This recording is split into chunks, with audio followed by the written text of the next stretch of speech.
আবার রিভিউ পিটিশনের পথে এসএসসি। উচ্চ মাধ্যমিকের যে নিয়োগ প্রক্রিয়াটি চলছিল ইতিমধ্যে আপনাদের আমি জানিয়েছি, তা নিয়ে নানান ধরনের জটিলতার জায়গা সৃষ্টি হয়েছে। প্যানেল প্রকাশ নিয়ে এবং রিসেন্টলি সুপ্রিম কোর্টে একটি মামলা দায়ের করা হয়েছে, যেখানে কিন্তু যাদের নাম প্রকাশ পায়নি বা যাদের বাদ দেওয়া হয়েছিল সেরকম একটা প্রেক্ষাপটে তারা কিন্তু সুপ্রিম কোর্টে যাচ্ছে, যেটা এই সপ্তাহে শুনানির কথা বলা হয়েছে, না হলে যেটি আগের সপ্তাহ পর্যন্ত ডিলে হতে পারে। তো সেই রিলেটেড আজকে একটা নতুন আপডেট কিন্তু এসছে। উচ্চ প্রাথমিক নিয়োগ মামলায় রিভিউ পিটিশনের পথে এসএসসি যে বিজ্ঞপ্তিটি প্রকাশিত হয়েছে, এই ডিটেলস যে আপডেটটি আপনাদের সামনে রাখার আগে যারা এই চ্যানেল নতুন আছেন অবশ্যই চ্যানেলটিকে সাবস্ক্রাইব করে রাখুন, কারণ এই চ্যানেলে আপনারা উচ্চ মাধ্যমিক নিয়োগ প্রক্রিয়ার সমস্ত আপডেট সহ শিক্ষা সংক্রান্ত সমস্ত আপডেট কিন্তু আপনারা পেয়ে যাচ্ছেন টু দ্য পয়েন্টে। তো চলুন ভিডিওটি শুরু করা যাক। তো বন্ধুরা, আপনারা দেখতে পাচ্ছেন এখন এই আর্টিকেলটি, যেখানে কিন্তু বলা হয়েছে 2014 সালের আপার প্রাইমারি শূন্য পদে নিয়োগ নিয়ে গত 28 আগস্ট কলকাতা হাইকোর্ট বড়সড় জয়ের মুখে দেখেছিল রাজ্য সরকার। সেদিন রাজ্যের উচ্চ প্রাথমিকের 14,000 শূন্যপদ নিয়োগের ক্ষেত্রে ছাড়পত্র দিয়েছিল বিচারপতি তপব্রত চক্রবর্তী ও বিচারপতি পার্থ সারথী চট্টোপাধ্যায়ের ডিভিশন বেঞ্চ। রায় দিয়েছিল 4 সপ্তাহের মধ্যে 14,052 জনের মেধা তালিকা প্রকাশ করতে হবে। পরের সপ্তাহের মধ্যে কাউন্সেলিং প্রক্রিয়া শুরু করতে হবে। চূড়ান্ত মেধা তালিকায় 14,005 জনের অন্তর্ভুক্তি করার নির্দেশও দিয়েছিল আদালত। এই রায়কে চ্যালেঞ্জ করে মামলা দায়ের করা হয়েছে সুপ্রিম কোর্টে এবং শীর্ষ আদালতে দ্বারস্থ হয়েছেন রাজীব ব্রহ্ম সহ কয়েকজন চাকরি প্রার্থী। সেই প্রেক্ষাপটে জানা যাচ্ছে স্কুল সার্ভিস কমিশন বা এসএসসি কলকাতা হাইকোর্টে নতুন করে একটি রিভিউ পিটিশন দাখিল করতে পারে, আর সেটা দাখিল করা হবে বিচারপতি তপব্রত চক্রবর্তী এবং বিচারপতি পার্থ সারথী চট্টোপাধ্যায়ের এজলাসে।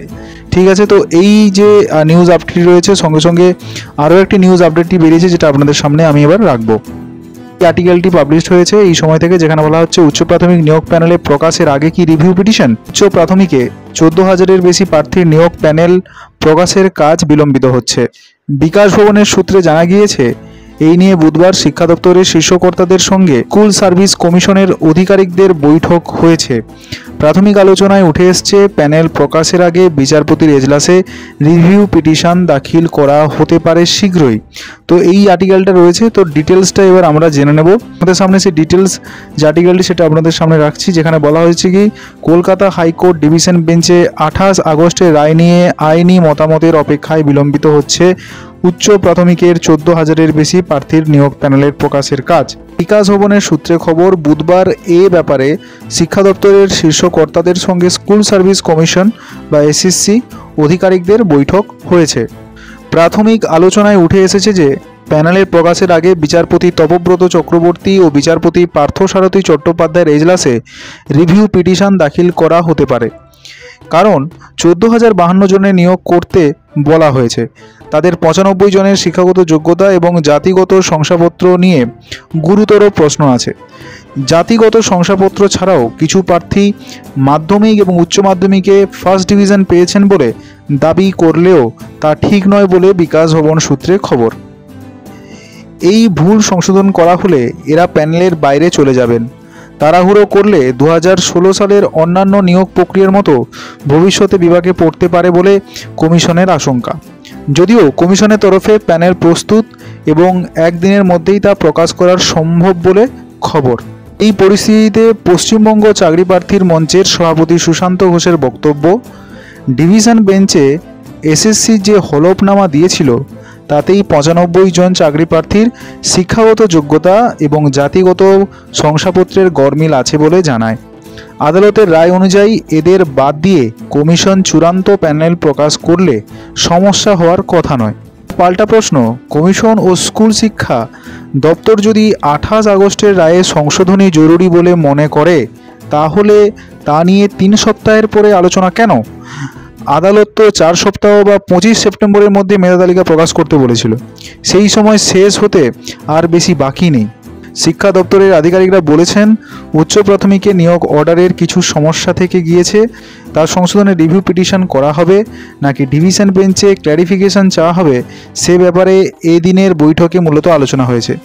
এদিকে হাইকোর্টের 28 আগস্টের রায়কে চ্যালেঞ্জ করে এই নিয়োগ প্রক্রিয়া অবৈধ এবং সংরক্ষণ নীতির বিরোধী বলে একদল চাকরি প্রার্থীরা ইতিমধ্যে সুপ্রিম কোর্টে গিয়েছেন এবং এসএসসি আবার ক্যাভিয়েট দাখিল করে রেখেছে।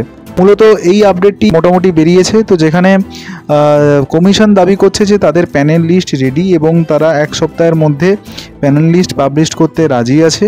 কিন্তু যেটা দেখা যাচ্ছে যে এখনও পর্যন্ত টালমাটাল অবস্থা, যেখানে তারা আবার রিভিউ পিটিশনের কথা কিন্তু বলছে। তো আলটিমেট দেখা যাক, কিছুদিন এগোলেই বোঝা যাবে আলটিমেট এই প্যানেল নিয়োগের যে বিজ্ঞপ্তিটা কবে বেরোচ্ছে এবং এই নিয়োগ প্রক্রিয়াটা কখন সম্ভব হয়। তো অবশ্যই আপনাদের এর সম্পর্কে কি রায় রয়েছে অবশ্যই আপনারা কমেন্ট সেকশানে জানান। তো নতুন কোনো এই রিলেটেড কোনো আপডেট এলে অবশ্যই আপনাদের সামনে টু দ্য পয়েন্ট সবার আগে সামনে রাখা হবে। তো অবশ্যই চ্যানেলটিকে সাবস্ক্রাইব করে পাশে থাকবেন। দেখা হচ্ছে নতুন কোনো ভিডিওতে। Thanks for watching this video.